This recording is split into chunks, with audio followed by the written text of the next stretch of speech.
America কি সত্যি চীনের সাথে যুদ্ধ করতে চায়?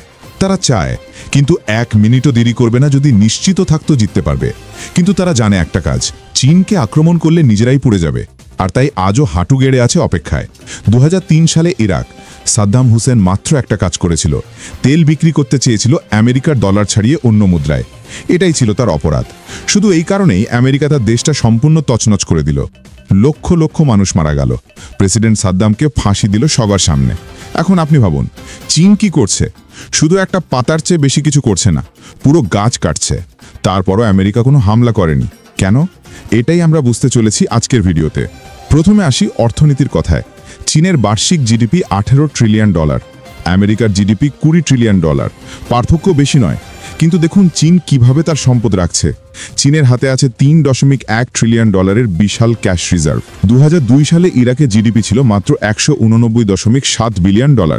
সেই সময় আমেরিকার জিডিপি ছিল $10.9 ট্রিলিয়ন। ইরাক ছিল আমেরিকার মাত্র 0.17 ভাগ। একটা মশার চেয়েও কম গুরুত্বপূর্ণ ছিল ইরাক। তারপরে আমেরিকা দেশটা ধ্বংস করে ফেলল।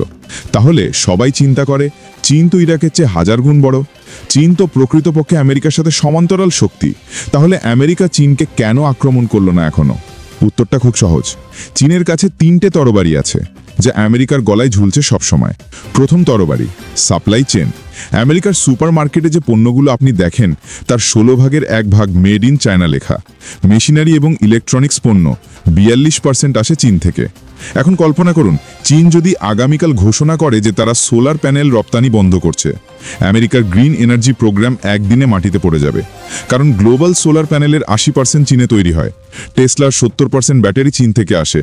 বন্ধ করো সাপ্লাই, টেসলা কারখানা হয়ে যাবে একটা জাদুঘর। আমেরিকার বাচ্চারা ক্রিসমাস খেলনা পাবে না। হাসপাতালগুলো শ্বাস প্রশ্বাসের যন্ত্র ছাড়া থেকে যাবে। সামরিক বাহিনী মিসাইলের যন্ত্রাংশ ছাড়াই মুখ থুবড়ে পড়বে।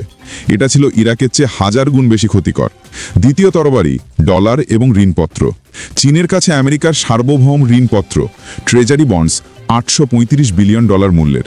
এখন যদি চীন বলে আগামী মাসে আমরা এর 20 ভাগ বাজারে ছেড়ে দিচ্ছি, কি হবে জানেন? আমেরিকার হোম লোনের সুদের হার বাড়বে 1.2%। এর মানে হলো একজন আমেরিকান যিনি $300,000 বাড়ি কিনেছেন, তার মাসিক কিস্তি $200 বেশি দিতে হবে। সাধারণ মানুষ ফুঁসে উঠবে। রিয়েল এস্টেট বাজার ধসে যাবে। আমেরিকার গোটা অর্থনীতি তালিয়ে যাবে। তৃতীয় তরবারি, ডিজিটাল যুদ্ধ এবং ডি-ডলারাইজেশন। চীন বানিয়েছে CIPS, cross border interbank payment system. এটা ব্যবহার করছে 108টা দেশ এখন। এই সিস্টেম ব্যবহার করে সব লেনদেন হতে পারে চীনের নিয়ন্ত্রণে, আমেরিকার সুইফটের বাইরে। মানে হলো আমেরিকার ফাইন্যান্সিয়াল নিউক্লিয়ার অপশন কাজ করবে না। 2022 সালে যখন আমেরিকা রাশিয়াকে সুইফট থেকে বের করে দিল, চীন তখনই CIPS আপগ্রেড করে দিল। বার্তা ছিল পরিষ্কার, তোমার ফাইন্যান্সিয়াল অস্ত্র আমাদের কাজ করবে না। সবকিছু মিলিয়ে চীন হলো একটা নিউক্লিয়ার পাওয়ার শহর, যার হাতে 3টে নিউক্লিয়ার বোমা। আর আমেরিকা জানে কোনো একটা পদক্ষেপ নিলে সবকিছু ধ্বংস হয়ে যাবে, নিজেও চীনও। তাই আমেরিকা চীনকে আক্রমণ করতে পারে না, চীনও আমেরিকাকে প্রকাশ্যে চ্যালেঞ্জ করতে পারে না। তারা যা করতে পারে সেটা হলো ইকোনমিক ওয়ার, যেটা চলছে এখন প্রতিদিন। চীন তার রিয়েল এস্টেট খরচ কমাচ্ছে ধীরে ধীরে, আমেরিকার ট্রেজারি বন্ড বিক্রি করছে, আমেরিকা চীনের টেক কোম্পানিতে স্যাংশন লাগাচ্ছে। এটা হলো নতুন যুগের যুদ্ধ। কোথাও বন্দুক নেই, কিন্তু আমেরিকা আর চীন নিরন্তর একে অপরকে ক্ষতিগ্রস্ত করছে। তো আপনার মতামত কি? আপনার কাছে কি মনে হয় চীন শেষ পর্যন্ত আমেরিকাকে অতিক্রম করবে, নাকি আমেরিকা সবসময় নাম্বার 1ই থাকবে? কমেন্টে লিখুন আপনার সোচ। আর এই ভিডিও যদি আপনাকে নতুন কিছু শেখালো, তাহলে সাবস্ক্রাইব করুন এবং বেল আইকন প্রেস করুন, যাতে আমাদের পরবর্তী ভিডিও আপনি মিস না করেন। ধন্যবাদ।